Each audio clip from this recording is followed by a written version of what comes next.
Hello, and welcome to episode 7 of the Renovation and Outdoor Living Show. My name is Rawdon Christie, and if you're joining us from New Zealand, well, also welcome to Level 3, a big day for us here in New Zealand. If you're not in New Zealand, you may well have read about the fact we've moved to a slightly lower level in this COVID-19 situation. Now, if you're also watching from anywhere else today, does also mark the return to some sort of normalcy. This morning, though, it did signal something I've never seen before in our house, and that was my 17-year-old son up before lunchtime.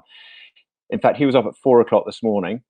He was in the queue at the local McDonald's at 4:30, ready for it to open at 5. He and his mates then all went through the drive-through. They parked their cars in a cluster. Each of them sat in their own cars. They opened their windows and they sat and chatted and ate McDonald's together. It's a brave new world out there. I hope everyone also enjoyed the long weekend. I spent much of it seeing ads for this show actually popping up all over Facebook. So hopefully a new 1,000 viewers today. If you are watching for the first time, well, welcome. And the idea of this show is we cover all things in renovation and outdoor living, hence the name of the show. And twice a week we talk to a couple of experts. You also get to ask them your questions. So please do make suggestions, get involved in the comments, put your comments down, and we'll see if we can get some questions to our experts today as we talk to them. We'll also give away a couple of prizes. It's a simple, it's effective, it's an easy way to communicate with me and the guests, and best of all, nobody has to leave the comfort of their own home to bring you the show. One of you has communicated with us since last week. We had Russell Pedersen on from Jib. We were talking about waterproofing, and we gave you a question so you could win some Jib products. The question was, what is the color of the Jib Aqualine boards? And there's the answer, is green. So congratulations to, well, you've just had a sneak preview, Pamela Chapman. You got this one right, so well done to you. You have won a Jib knife, a jacket, pencils, a tape measure, and a lot of expectation from the rest of your family that you're actually going to do some jibbing in the bathroom. But please do send us your details, Pamela, and we'll get those bits and pieces out to you. So to today's theme: interior and exterior decorating and styling. Most importantly, styling. And shortly, we're going to be talking to one of the Zone's landscape franchise owners about how to style your outdoor area. First, though, we want to start indoors. And I'm delighted to welcome for the first time to the Renovation and Outdoor Living Show.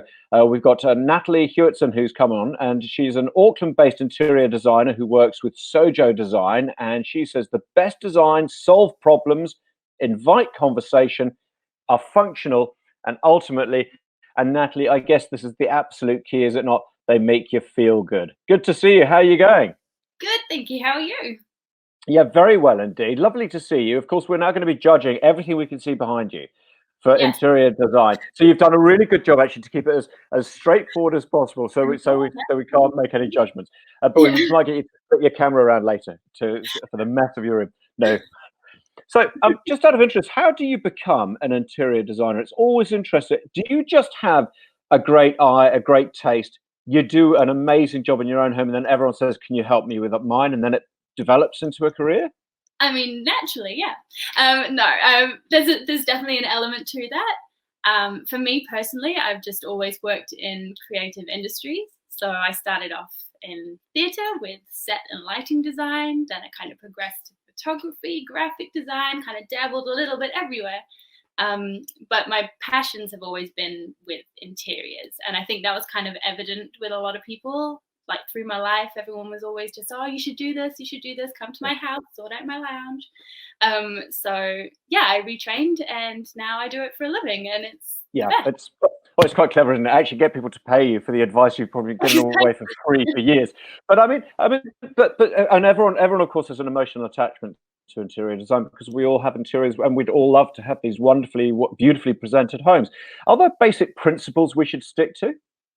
There are, I mean, mostly just kind of do what appeals to you. I would say overall, don't kind of roll with the current trends because they are current trends. As long as you're doing things that are personal to you and that you enjoy, your interiors will always be reflective of that.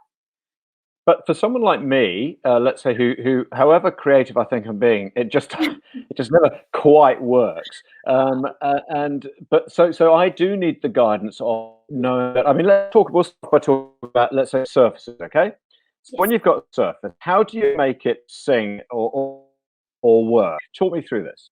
Okay, well, if I use the example of a coffee table, that's a frequently styled surface.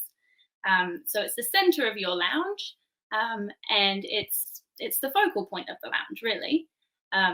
And if you think about the room as a whole, so the purpose of your lounge is to relax in, and it's also to gather and entertain. So the items on your coffee table should ideally reflect this, and look beautiful, make you feel good, but also, yeah, have a purpose.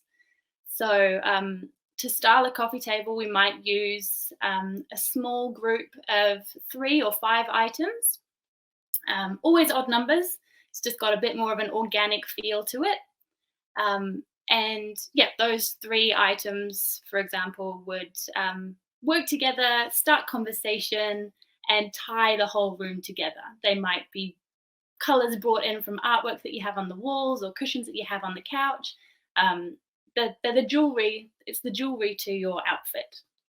Now, you've just mentioned a word which has always bemused me, and if we look back at that picture, I don't know if we can bring it back up, but we saw in the background there's a seat in the background. You brought, and the word is cushions, right? You've just said the cushions word. Okay, what is it? And I'm probably going to appear possibly like a middle-aged white male here, but what is it about women and cushions? Because we have these great places to sit, and actually the bedroom's even worse, a great place to be, and you have to take 50 cushions off the bed to get into the bed. Tell me, what is going on here? Well, again, the bed is the focal point of your bedroom, right? And ultimately, it's the last place that you're going to end up at the end of the day. You want it to look as enticing, as wonderful as it's going to feel when you get into bed. So the visual, it's like you eat with your eyes. So it's just another extension of that, I suppose. So you have your decorative cushions, you have your nice throws, you have beautiful pillows. I don't believe there is such a thing as too many cushions. So actually, this brings up another point, doesn't it? Do you genuinely tend to deal more with the woman of the house when you go in and help people with, because you do staging as well and that sort of thing? I guess staging, you probably just do your own thing, but because it seems to me that men are so much more practical, it's a case of a bed's there for sleeping in, Yes. done. So why put cushions on it? Whereas you're going, no, this is all about aesthetic and what I said at the beginning, what actually makes you feel good. Yes, yeah. Well, there's definitely a difference in approach. We probably deal equally with men and women, but there's definitely a difference in approach. So, for example, looking at those beds, the images there, the top 2 and the bottom left were for women. So they have a few more decorative cushions on them, small groupings again. The bottom right image was the master bedroom for a male, and so there's no decorative cushions on there at all. All of the pillows that you see there are sleeping pillows. They're just introducing the same principles that you would with every other kind of styling occasion of, bringing in pattern, color, texture, different materials, but through the pillows that you would see on a bed as standard. Yeah, and you can tell it because there's no cushion on the chair, so it's a practical room. Okay, I want to ask you about the hardest room in the house to style. Yeah, so probably the room that we get asked the most about is the entrance or the hallway. I think possibly because it's seen as more of a thoroughfare rather than a room in its own right. But if you do actually think about it as a singular space, it's much easier to kind of get your head around. So you want it to, again, be practical. It's the last place you'll see when you leave the house and the first place you'll see when you come back. So it needs to have good storage. You want somewhere to pop your keys down when you get in. You want good lighting, so you're not fumbling around in the dark looking for those keys. It's also it's the introduction to your house. So it's a great place to show some personality with art or fun wallpaper or beautiful lighting. Yeah, it's actually a really fun space. That's very cool, isn't it? It makes so much sense, doesn't it? And I know it's interesting to see you've put a few of the sort of accessory suggestions there in the slide of what you might be able to get into your hallway to give a bit of an impact. Nat, thank you very much indeed for giving us a bit of your time. Hang around because we're just going to see if we can get a few comments coming through. And hopefully, apparently there was a bit of poor internet connection earlier. I think we're both up and running now anyway. But Nat, great to have a bit of a question for you. And off the back of what Nat's just been talking to us about, here's a prize for you. A prize question: what is the rule of thumb? And you're not allowed to enter this, Nat, when styling a coffee table, is it preferred to style in odd or even numbers? Now, I know when we were talking about this, when Nat was talking about this, my connection was going up and down a bit, but I did get the answer. I did hear the answer, so I hope you did as well. And I think we've got a $50 voucher to give away on that. I'll just have to check on that, but we'll put the details up very shortly. But that's awesome, Nat. Thanks very much indeed. Actually, very quickly before you go, we've just had a question come in from Sue saying, how do you choose the spot for a feature wall? Ooh. Wow, that's a big question, isn't it? That is quite a big question. Generally, your feature, it depends on the room in the house. Obviously, if, say, for example, a bedroom, you'd probably want it as your headboard wall. It's going to be the main wall that you see when you walk in. Generally, for example, I think the entranceway that we showed there has beautiful feature wallpaper. That would go opposite a mirror that you would hang above a console, for example. You want to make the most of that. It's generally the wall that would make the most impact in your room. Yeah. Okay. Fantastic. Thank you very much for that. Oh, we've had a few questions, few answers coming through for the prize already. And by the way, it's a $50 Resine voucher, which we'll be giving away. Resine obviously would be providing the paint. Awesome. Good to see you, Nat. Now, I want to move to from the indoors. I want us to move outdoors, because in the language of the best renovations, we're going to seamlessly flow from outdoors. From indoors to outdoors, and we're going to talk now to Thelma Mayer, who is an outdoors living stylist, owns the Auckland Central Zones franchise, and hopefully is joining us now. Awesome question, by the way, Sue. Thanks for that. Hi, Thelma. Nice to see you there. Hi, how are you? There's no doubting what the name of your business is, just by the wallpaper which you put up behind you. Now, quick question. How important is it when it comes to styling that your outdoors works with your indoors, or can the two work separately when it comes to style? I think the outdoors is as much important than the indoors. You have to have that emphasis between your indoor and your outdoor flow. The style of your house, your interior and exterior needs to gel together. So it's important to continue your story, because this is what makes a house a home. And that's the story which, as we just heard from Nat, starts in the entranceway. So let's look at what's important. Number one, I presume, being New Zealand, having an undercover outdoor area is you would advise your clients is the most important thing to think about? Oh, absolutely. It's rainy seasons. We've got so different weather in New Zealand than in Australia, for instance. And because we can have that room using that space for the whole year, it's very important to have an outdoor covered area. A louver roof system is by far probably the best option to have.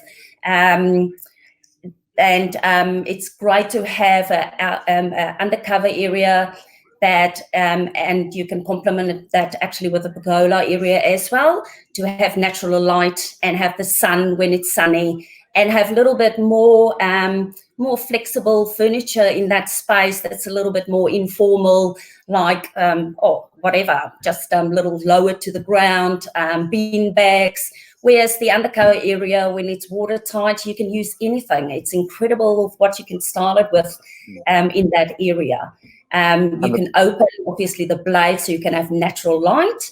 And in most cases, we do introduce LED lighting in the framework that gives you 4 mood settings that you can choose. So you can actually have dinner, and everybody can join dinner and actually have a great lighting experience.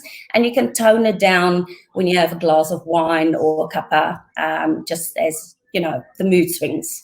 Hey, that's interesting. You talk about lighting, because I think to me that would be an essential element of a really good outdoor space. So we talked about these louver roofing. We've talked about in probably about 2 or 3 episodes so far. But they're obviously all the go at the moment. You can understand why when they're so practical and so flexible as well. So you get the LED lighting installed into the roof, and you can alter the sort of shades. What about other lighting involved? Like we can see soft lighting here floating in the pool. That's pretty spectacular, isn't it? What other sort of lighting solutions do you put in the gardens? Yes, garden lighting is of utmost importance. It creates depth and focal areas. So you can, and I always believe it needs to be subtle less is best. The warmer yellow colors is actually way better than, you know, white, or it looks like a strip light that feels like you're on an airstrip. So it needs to be subtle. Just highlight a specific texture, like maybe a wall or a big tree. You get lots of depth perception in different planting areas to have that lighting, and the design for lighting is equally important. If you do not have, say for instance, you've got a rental property, then maybe you can use like a fresco dining style that you can have under a tree, or at your dining room table, or even just lights, LED lights that you can recharge, and you can hang them in trees. You can put them on the water in your pool. It's floating, and it just creates a mood of, you know, and even candle lights, anything. So you mentioned the mood. So lighting obviously helps with the mood. I've also noticed a lot of people nowadays, I mean, fires and obviously, what other fire you would recommend for mood? What else? Yes, obviously fireplaces as well as water features. I think those elements play a big role in the mood. It's great to have it close by. It flows with the indoor-outdoor. You actually bring the outdoors indoors because you want to see it from the indoors as well. It's focal points. Fireplaces, it's nice to hear the sound of it, and especially wood fireplaces. And water features as well. It brings bees and birds, and it's great just to hear that water flow. It definitely have a calming effect on people, and we need this in our outdoor areas.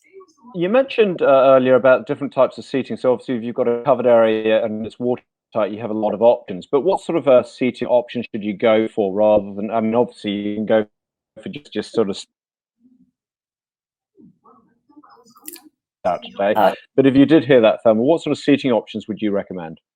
Yes, so it is very important, if you've got an outdoor seating area that's not under cover, that you can keep your furniture outdoors, and you don't need to bring it in because nobody has space. Make sure it is either aluminium powder coated, so it's rust free. Concrete is a great way. Inbuilt seating. But if you do have those cushions and all those features that we love having, is we need to store them. So think of a functional outdoor space for seating as well. Do you have a space to actually put those pillows away when it starts raining, or do you have to have that obviously storage space indoors? My choice is just furniture that is designed, and you don't need a lot of cushioning. That is just great seating areas, and that actually makes it easier for our weather conditions outdoors. Yeah. And but you've brought this back to the cushions, haven't you? So it's nice to hear that you don't need too many cushions in it, because you've got to think about the storage. Right, Claire's just written in with a question, and I want to ask you about this. I have a super large tired stamped concrete patio area, wondering if creating a zone for seating dining with perhaps another material, i.e. decking, over part of the existing patio, because we've talked about what's overhead, we've talked about what's around us. What about under us? Yes, I love using different materials. You obviously the outdoor decking, aluminium powder, the structure, and you can actually build it over existing decking or patio areas or concrete. I love the combination between timber and all sorts of different styles of concrete. It's great to actually have different materials that you can use in your outdoor spaces. You can use, for instance, natural paving, which is a perfect way of having that fire pits that is so extremely in nowadays, that you can create another type of material. So concrete, timber, different decking materials and colors, obviously, natural paving, and beautiful. I love tiles. Sometimes if you've got smaller spaces, you can have a decorative tile. There's so many options to choose from, and it's great to have that. If you've got the right color scheme that you work with, you can use any type of materials. Yeah, that's Yeah. fantastic. Hey, Thelma, thank you so much indeed for your time. I really appreciate it. There's so much more I wanted to talk to you about, but hey, we can just get you back up later, which would be great. But I guess the beauty of what you told us is that this isn't just about what you see. This is about what you touch. This is about what you're talking about the water, about what you can hear. This is about all of your senses coming together, and it's if you think about it like that, you can. Oh, important to get it right, and where the value comes from having someone like you sort of directing the project. So thanks, Thelma. We'll talk to you again. I had a quick question, not a quick question, but something which I was thinking about when Thelma was talking then was about this outdoor, and you may have mentioned it, but the signal cut in and out. The outdoor, where thinking about you, Claire, with your concrete, where you can put this outdoor stuff. Talk to one of give Zones a ring, because they'll explain what this is. But that's this amazing prefab system we talked about a couple of shows ago. That's it as far as our experts go today. Please keep your questions coming in, keep your answers coming in for that $50 Resine voucher. And a final thought. Well, it may be level 3 here in New Zealand, but if you are in New Zealand, you'll know this. If you're not, then I'll tell you what the situation is. We still can't actually go out for the evening. We're still very much dependent on Netflix. And while I was sort of reading up this morning, I came across this about Netflix, which we've depended on. We've been binging on it for the last 4 weeks. 182 million subscribers now of Netflix across the world. 182 million. Their revenue last year was nearly 40 billion New Zealand dollars. Now, if you'd invested in this at $3.50 a share, you would by now have seen the share value increase by 18,196%. Isn't that incredible? And I imagine those shares are going to continue to rise while people are still stuck at home having to watch the telly. So plump up your cushions, enjoy a few more nights in, and we'll see you again on Friday. Bye-bye.